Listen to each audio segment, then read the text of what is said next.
So this is a quick video on how to think about making your games fun.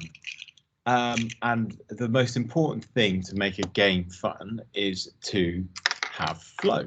So what is flow? So I'm going to talk about that a little bit. Then I'm going to show you a simple example of a game which has some game flow to it that you can adjust. And then talk about how you can get feedback on whether your game is fun and it has flow by playtesting, and then documenting it. So here's a graph of what flow is. Up here is anxiety, down here is boredom. And on the x-axis is skills. So as a skill increases, so should the challenge. If it doesn't, then you'll be bored.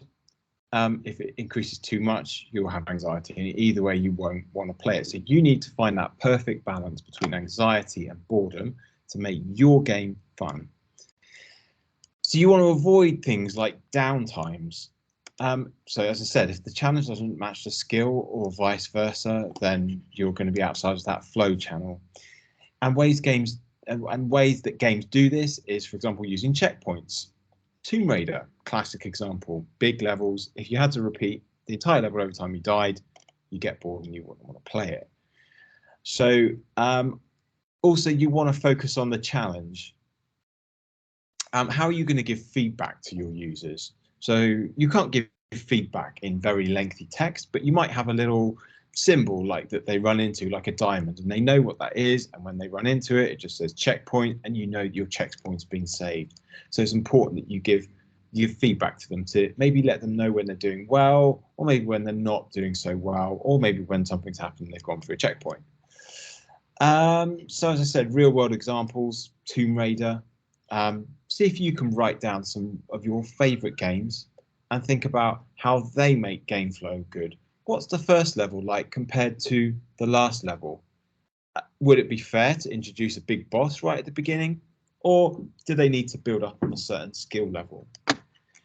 And then what I want you to do is have a look at this. So let's look at this. This is a very simple Python Pygame I created on a Replit, and you can click on the link. If you click on fork, create an account and click on fork, you can copy it into your own space.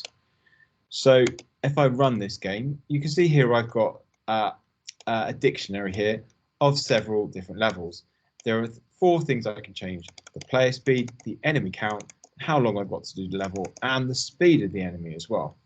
And each of these dictionaries, or in the brackets, each of these is a different level, and you can see that from the first to the last level, I've gone from having 60 seconds, enemy count of 5, to enemy count of 30 and a time limit of 25 seconds, and the enemy increasingly gets faster. So the idea behind this is you are a block. So if I just clear this out of the way, and you need to move the block,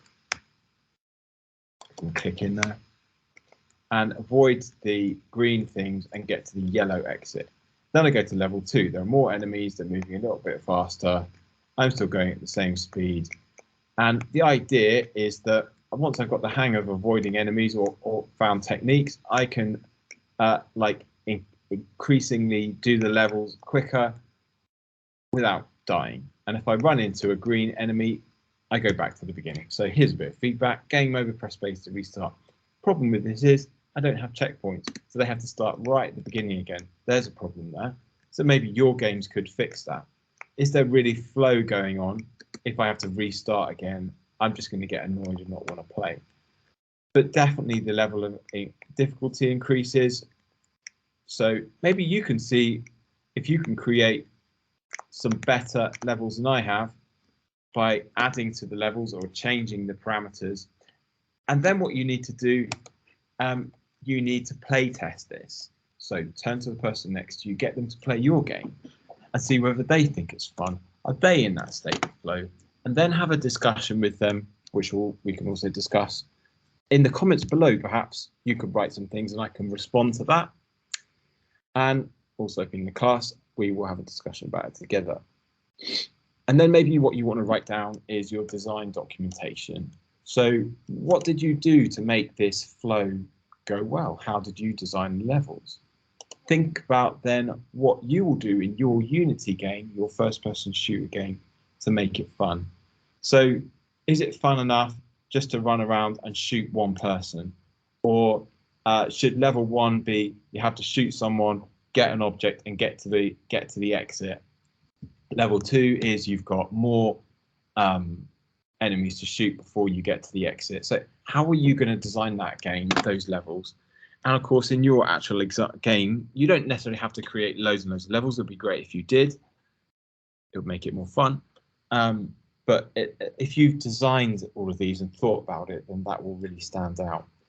So yeah, go away and do all of this, and then write down the homework. Maybe you can go and play some first-person shooter games. Note down what is it about those games that make those levels fun.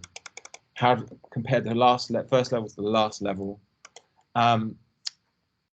and think about what mechanics there are in first-person shooter games to make it fun. Shooting, trying to find your way around a map, jumping. There are often different skills that come into first-person shooter games that you have to use to complete these levels. So how can you use those mechanics to increase the level of difficulty, to keep people in that challenge, that state of flow, and that band between skill and challenge? And then like and subscribe, and put some comments below and write down some of the things that you said you found, some of the games you found, and some of the ways perhaps that you've made your games fun. Thank you.